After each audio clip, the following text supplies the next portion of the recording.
G'day everyone, welcome back to another video on the channel. So the AFL draft just finished up the other day ago, and with the yearly tradition I always like to do, I go over every AFL club and go over who they drafted and give each AFL team a grade for their draft performance. Now, let's be real, the true gradings of drafts for each club can't really be told truly until 4 or even 5 years down the track, until we've actually seen these players play AFL football. But we can at least still grade each team's performance based off the plays they took, if they took any sliders, if they traded maybe in a good situation to move up or move down in the draft. Did they tick the boxes they needed to tick heading into this draft? All that does come into consideration, and it's just also a good way to go over each club and see who they did pick up, also including the rookie draft as well. So let's get into it, shall we? Feel free to leave a like and subscribe if you do go on to enjoy.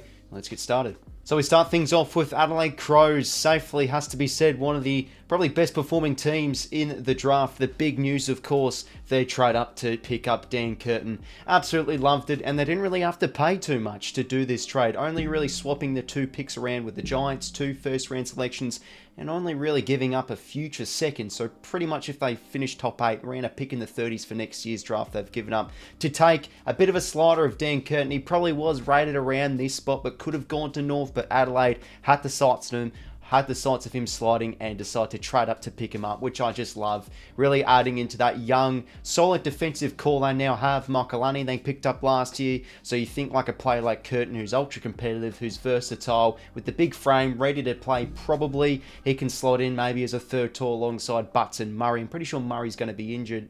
Still, he's recovering from that ACL, so he might not play round 1. But yeah, love the pickup, love the trade. Probably the best trade of the draft. And then with their second pick, they did obviously move back from the trade. They still were able to pick up Charlie Edwards. Had this guy going in my mock draft. Really liked this selection. A skillful midfielder with good foot skills, which I think exactly Adelaide need. I don't think he's a player that will be right in the Adelaide's best midfield group from his first year, but definitely adding into the mix. And then a bit of a bolt here with Oscar Ryan, a running defender who really loves to take the game on from Vic Country. And then from the rookie draft, they did relist 𝐼𝐵𝐿𝐻𝐴ML and James Borlase, downgrading those two onto the rookie list. So for the Crows, going to be giving them an A grade. Really love the trade up to Dan Curtin, also picking up a midfielder and a nice running defender too. So A for the Crows. And now we move over to the Brisbane Lions. Right off the bat, they were wanting to move up into this draft. I think from as soon as the West Coast Eagles on the clock, they did do that trade with the Suns to move up a wee bit. They originally had a pick, I think, lower than 31, but they moved up, and the players they took, Logan Morris and Luke Lloyd, both sort of like your 190-ish third tall general forwards that can also play the key forward role. Same Zach Atelski slid, so they were keen on him. The athletic sort of player from WA that has a lot of upside with his athletic traits. Very good athletic leap, a very good vertical leap, and also quite fast too with his tall frame. And Reece Torrent, a midfielder from WA, with I think the last selection of the draft, and they did pick up Bruce Reville, a utility, category B, small utility that is. But yeah, I think the Lions, their goal for this draft was to just add in some depth. They have one of the most mature lists in the comp, but most especially their key position stocks I felt were a little bit bare heading into the off-season, so picking up really 3 good-looking ones of Morris, Lloyd and Zach Atelski, who did slide. I like it from the Lions, so I'm going to be giving them a C+ for their draft performance. Moving on now to Carlton. Only the 3 selections for them. They were keen on Ashton Moir right from the get-go. Pretty much the pick was in. Probably, I think, 30 seconds as soon as they were on the clock. Really keen on this guy by the looks of it. One of the more naturally gifted players in this draft pool, but he was playing injured, and there's also been some competitive issues and his bruise-free sort of style to how he goes at it. But I think if this guy's in the right environment, he can be a superstar, and they need to add in a bit more depth into that general forward area. Who's great on both feet. He's very good overhead and can kick some big goals from 50 out. Could be an exciting player should he really develop nicely under Michael Voss. And then with their next selection here, they did pick up Billy Wilson, a bit of a bolter. Obviously, the recruiters thought this was their highest rated general defender on their board. Maybe they were keen on Angus Hastie, went their selection before the Blues here, but a boy from Geelong Falcons who has great pace and likes to take the game on. And then, yeah, Matt Carroll they were linked to in the rookie draft and decided to pick him up, another general defender. So for the Blues, only 3 selections. I'll give them a C+, but hey, I think especially Ashton Moir, if he really gets going, they could have potentially picked up an absolute steal in a few years' time, but a C+ for the Blues. And now for the Collingwood Football Club, the premiers, of course, of 2023. Only the 2 selections for them here.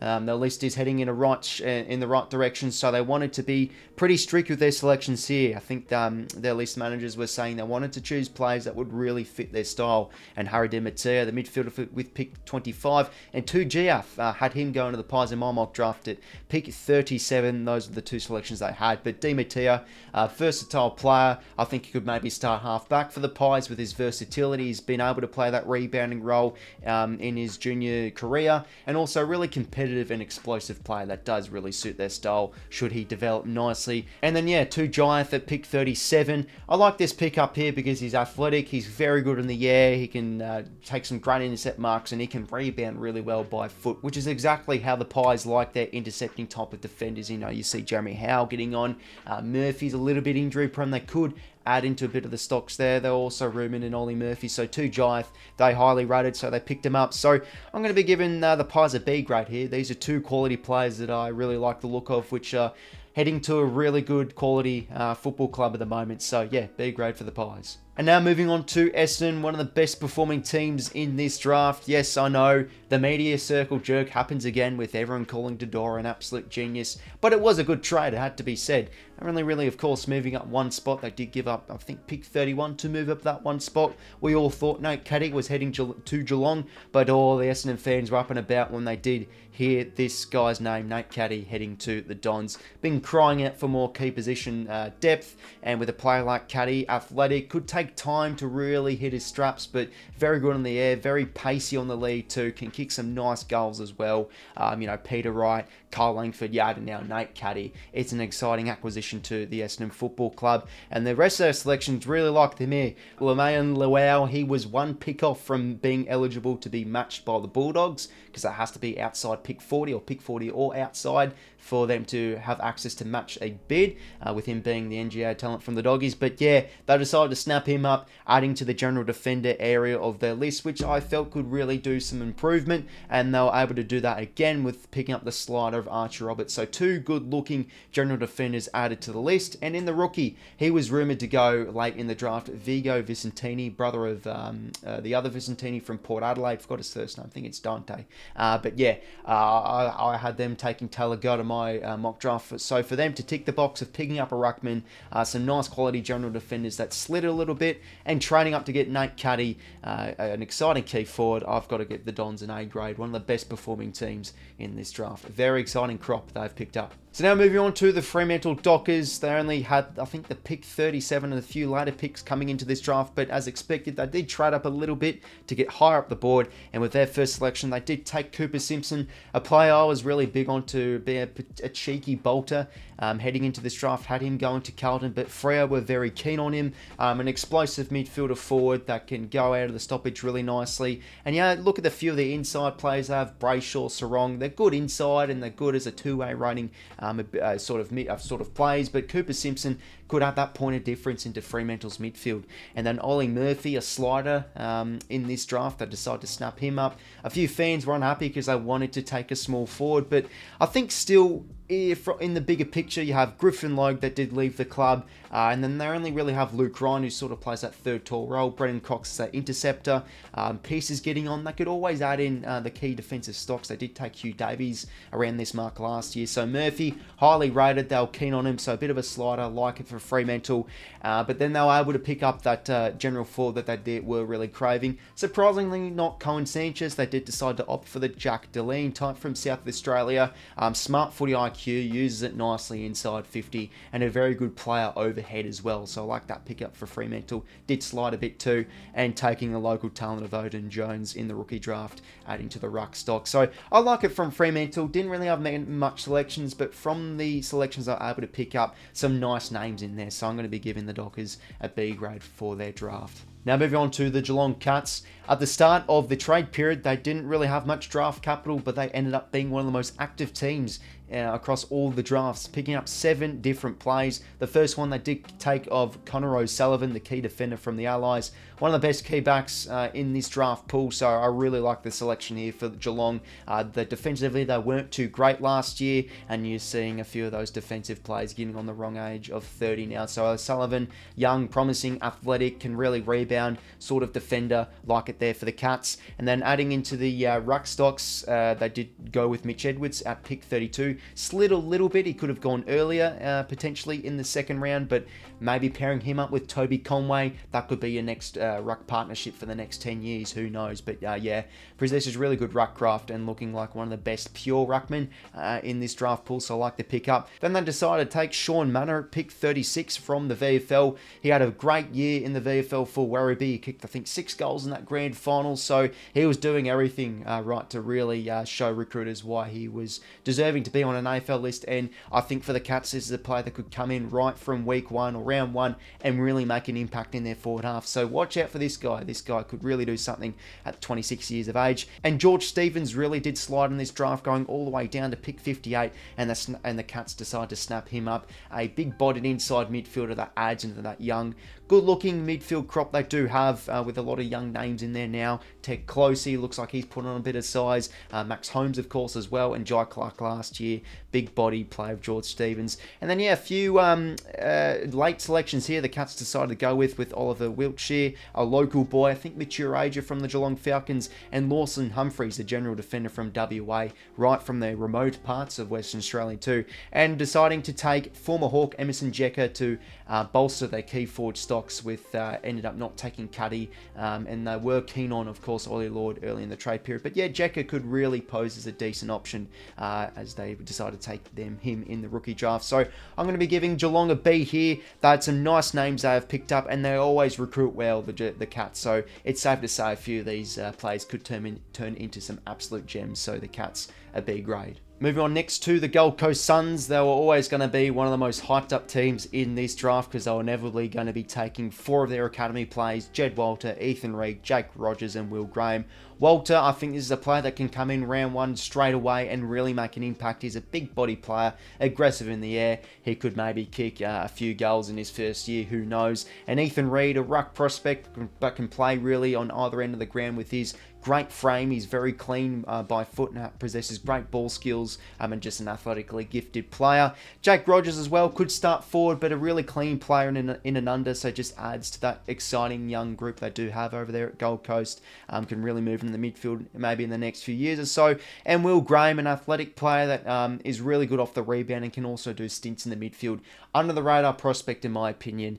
He could maybe start alongside the halfback line maybe in his first year. And then yeah, relisting Sam Day, picking up Sam Closey, another one of those players from Werribee too. Had a really good campaign in 2023 for Werribee. Then also taking Will Rowlands from South Australia, mid forward, and Jack Marnie, the former North Melbourne prospect, heading over to the Suns. So really busy in the draft. Of course, the Suns going to be giving them an A grade because of course all the attention is on the 4 big plays they picked up, can really make an impact. And now when you look at the Suns, are they rising? They've got some great young prospects now at the football club. An A grade for the Suns. Quite simple. Moving on now to the GWS Giants. Well, did they shake the football world, picking up 𝐓𝐸𝐴𝐴𝐻 𝐵𝐿𝐻 with their first selection, a massive bolter, the boy from Albury. So in a way, it sort of is in the academy range for the Giants, so they must have really rated this guy, but I love it. Adding into the firepower of their forward half, Toby Bedford, Brent Daniels, Toby Green, exciting looking play there. And yeah, part of the trading they did do, they were still able to pick up James Leake, who was rumoured to go with their first selection. So a nice utility player, could start along half back, or probably might start off in the VFL, but can also play in the midfield. A bit of a miss to fix it type of play, so looks like a great prospect. And then Joseph Fonte with pick 44. A handful of people really like the look of this guy. Just a great athletic player, really good off the intercept too. Sort of your wing player, but can also float back in defence. And then Harvey Thomas, one of their academy selections at pick 59, and then relisting Adam Kennedy, and a Cat B rookie from the academy of Nathan Wardier. So I'm going to be giving the Giants a B grade here. I've liked the selections they have done. They were sort of conservative with trading back a little bit. They were able to also grab Adelaide's future second in the process, but they have a really balanced list. So yeah, I like the bolter there, being a little bit aggressive, but yeah, they must really rate him. And then yeah, James Leake also in the first round. So yeah, B grade for the Giants. Next club up, we have Hawthorn. They decided to go with their first round selection, Nick Watson. It was really inevitable in the end. If Zane Dersma did go to North, we all expected Watson to go, and geez, it's exciting now. You look at it, Nick Watson coming to the club alongside Jack Ginnivan. They're able to pick up this could be a really formidable duo in their forward half, the Hawks. But yeah, they have a really exciting team now. They are rebuilding Hawthorn. The last 18 months or so, they've added some great defensive stocks with the likes of Seamus Mitchell and Josh Weddle last year. D'Ambrosio they brought through the doors as well. So now they're adding a bit to that forward half. Nick Watson, exciting type. I like it there at pick 5. And then matching the bit on 𝐼𝐴𝐿𝐴𝐵, a key defender that's versatile, that can also take the game on. So it really suits Hawthorn's style coming out of the defensive 50. And Bodie Ryan could be a hidden gem potentially of this draft. The Hawks snapping him up. A really competitive defender that also can rebound well. And he was a player that actually matched up really well on Harley Reid across the under-18s championship. So watch out for him potentially. And then 𝐼𝐴𝐿𝐴𝐵, they did trade back with Sydney to get the access to pick him up, and also pretty sure picking up a future 4th in the end. But yeah, the father-son key forward, and then listing Chad Wingard and Cooper Stevens, downgrading them both onto the rookie list. So a B+ for Hawthorn. I really like the pickups they've had here. Will McCabe, Watson, the two to really look out for. And yeah, also Bodie Ryan could be a hidden gem of this draft, who knows. But yeah, B+ for the Hawks. So now we move on to the Melbourne Demons, picking up 4 plays here. The 2 ones that really did, of course, catch our eyes was Caleb Windsor, a little bit of a bolter, and also Carlton 𝐼𝐿𝐴𝐵 with their other first-round selection. Windsor, they must have really rated him, and I like the pickup here for the Ds. They can always add to that sort of leg drive ability, forward to centre, and also some nice foot skills going inside 50, and a bit of pace and a bit of aggression, and this is certainly what Caleb Windsor does supply. He's a fast player, good kicking inside 50, and can also eye out the goal. So yeah, it does add in a bit of competition to the likes of Ed Langdon and also 𝘧𝐼𝐿𝐴𝐵 as well. And then Carlton 𝐼𝐿𝐴𝐵, a powerful midfielder forward that produces high score involvements in the forward 50. So I like this selection here for the Ds, adding into that forward half firepower, because I think defensively at the moment, and also their inside midfield core, that's probably where they're looking the most strongest on their list. So yeah, I'm sort of ticking the boxes with these 2 plays here, which I really like, and also picking up Jake Melksham again in the rookie, downgrading him to the rookie list, and Kenan Brown, a father-son prospect, I'm pretty sure, also being picked up here, a bit of a tough inside midfielder in the rookie draft. So yeah, I'm going to be giving Melbourne a B grade. I really like their first round selections here, ticking a few boxes, and also the other plays in the rookie draft too. So yeah, B for the Ds. Next team up we do have is North Melbourne. We all knew they were going to be one of the most active teams in this draft. They could have been a little bit more active because of all the speculation of them possibly trading maybe back into the top 10 to maybe pick up a player like Dan Curtin, trying to trade back into 30s as well. But they ended up only taking the 5 selections in the national draft, and also taking a ruck in the rookie draft. But 𝐼𝐿𝐴𝐵 𝐿𝐴𝐵 expected to go to North, just a really classy midfielder that can accumulate it nicely. Probably starts on a wing perhaps. And Zane Duursma, they decided to go with him instead of a player like Dan Curtin. Just another exciting player, forward to centre for the Roos. So yeah, I really like those 2 selections there. And then I like this, they've decided to go a little bit more of the project play type, not really going with players that are ready to play today with these 2 selections. Taylor Goad comes from a basketball background, and a really athletic player. Sort of raw, so could take a little bit, but maybe in a few years' time, he could really start to get going, because obviously Todd Goldstein leaving the club. Is Tristan Cherry really going to be their guy? So Taylor Goad adds into the mix. And Will Dawson going a little bit earlier than what people suspected. Didn't want to go with Showmaker, but they decided to go with this guy because he possesses really good upside. He's only 86 kilos, so then again, he's another one of those project plays. But they see him as a key defender, according to Brayley Rawlings, their list manager, but can also play in the ruck and down forward, but plucks it really nicely in the air from what he was able to do in his draft year. And Riley Hardiman too, one of the more better running defenders in this draft crop that can really take the game on. Has great foot skills. The mix of speed and endurance is really good too, and agility as well. So yeah, really need defenders and need some good foot skills out of their back half. So that's certainly what Hardiman provides. And 𝐵𝐵𝗪, the ruckman from Vic Metro, there were reports that this guy was really showing some promising signs whilst playing for the Northern Bullets. So the North in the end were pretty keen on him, so another ruck added into the stocks there for the Kangaroos. So I'm going to be giving them an A-. I've given them the minus because they had every chance to probably trade into the top 10 and maybe pick up a Dan Curtin. Rawlings also said they were really keen on trading back into the 30s, but no clubs budged. And then eventually when the pick fell to their pick 48, all the players I wanted were off the board, so then they did trade out. But still a really good draft from North Melbourne. Going to be giving them an A-. Next up, we've got Port Adelaide. They only had, I'm pretty sure, that pick in the 70s heading into this draft, but they did want to trade up into the draft with the late 40s, trading up and picking up Tom 𝐼𝐻𝐿𝐴. I know I've pronounced that wrong, but they did want to really show attention towards improving the depth of their small forward crop. Of course, Willie Rioli had a great debut season for Port Adelaide, but can also add into that area. Fantasia getting delisted. So these are two players alongside Charleston too that are really, show great defensive pressure, can move high up the ground and really make an impact too. So these are two exciting players and two exciting general forwards heading Port Adelaide's way. And also picking up Will Lorenz here in the 50s. This is potentially another hidden gem, a really classy midfielder added into the mix from Vic Metro. And Xavier Welsh, a tall key forward from WA, adding into those stocks too. So I'm going to be giving Port Adelaide a C+. They weren't really going to be the most active team in this draft, of course, with not much draft capital, but they did trade up, which I really liked, picking up a few needs of general forwards and also Lorenz and Welsh too. So you never know, maybe one of these players like Lorenz or Charleston could become a hidden gem, but for now, I think a nice solid C+ for Port Adelaide is justified. Next team up we do have is the Richmond Tigers. They were the most quietest team in the draft in the end, with only picking up 2 players, but it was interesting to see what they decided to do in the end. They were kept on trading back whenever they were on the clock, picking up a few future picks in the process, but maybe they rate next year's draft more than this year. But yeah, I think with Richmond's list, they are definitely wanting to look into the long run, sort of. But they did pick up 𝐼𝐿𝐴 𝐿𝐴 at pick 40, a tough as nails, no nonsense inside midfielder, which I do like for Richmond, adding into that mix alongside Sonzi and Tonton Dow and also Ross as well. So a nice addition there.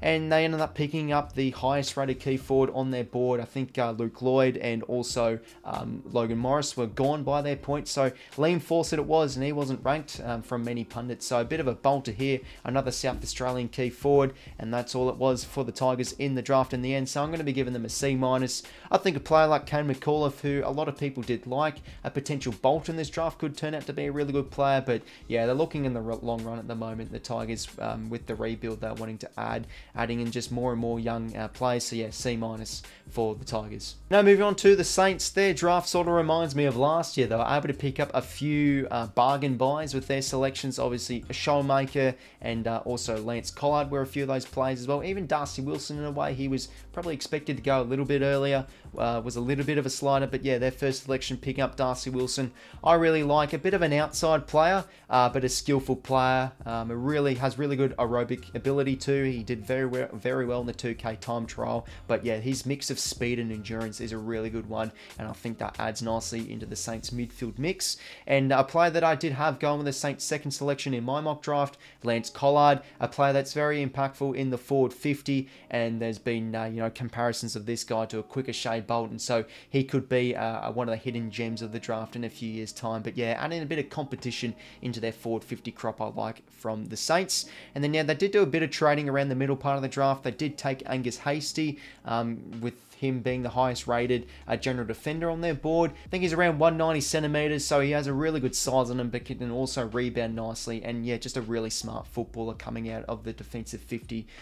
So yeah, he goes to the Saints at pick 33. And they did trade back up into this draft. We all thought, oh, are they going to get George Stevens here or 𝐼𝐻𝐿𝐴 𝐿𝐴? But they did go with 𝐵𝐵𝐿𝐴 𝐿𝐴, mid forward from Vic Metro, who possesses really good competitiveness and ability to win the footy in and under. And we've heard from Ross Lyon countless amounts of times across the span of 2023.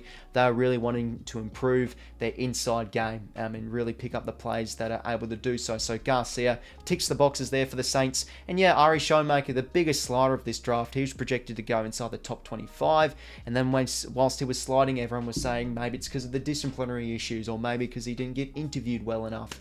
So yeah, he slid all the way to 62, but one of the best kicks in the draft, and could really prove a lot of recruiters wrong should he turn out to be a good footballer. But yeah, a nice key defender added into the stocks. And also Riley Bonner in the rookie draft. They did show some nice moments for Port Adelaide, so it could be another one coming out of the back half for the Saints from next year onwards. So for the Saints, I'm going to be giving them a B+.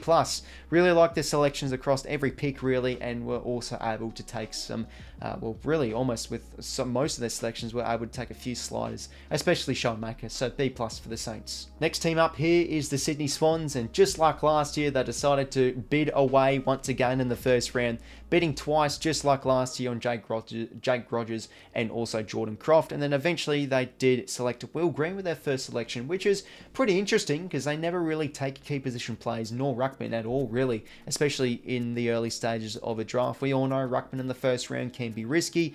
But the last time 𝐼𝐻𝐿𝐴 was select a ruckman was Tim English. That's when he was at the Bulldogs. Now he's at the Swans. They must really rate Will Green because, yeah, he's a very good-looking prospect. He's athletic. He's very good with his ability marking around the ground, which, you know, is a really important attribute for modern-day ruckman. And has great foot skills too, and has great ruck craft. So this is an area where the Swans really need to pay heavy attention to. That sort of good, promising young ruckman. They haven't had one in years. So now we're looking at potentially a successor to Brodie Grundy. And then Caden Cleary, he was bidden on a little bit early. The premiers of the Pies are really keen on this guy. But yeah, really diligent and competitive, tough as nails inside midfielder from the Swans Academy. He goes and to the Swans, of course, for pick 24. And they did trade up a few spots in the 50s to pick up Patrick Snell, the boy from Northern Territory. He was tied to the Brisbane Lions Academy, but didn't wasn't in the academy for long enough to have access for the Lions to match a bid. To improve their young key defensive stocks, which is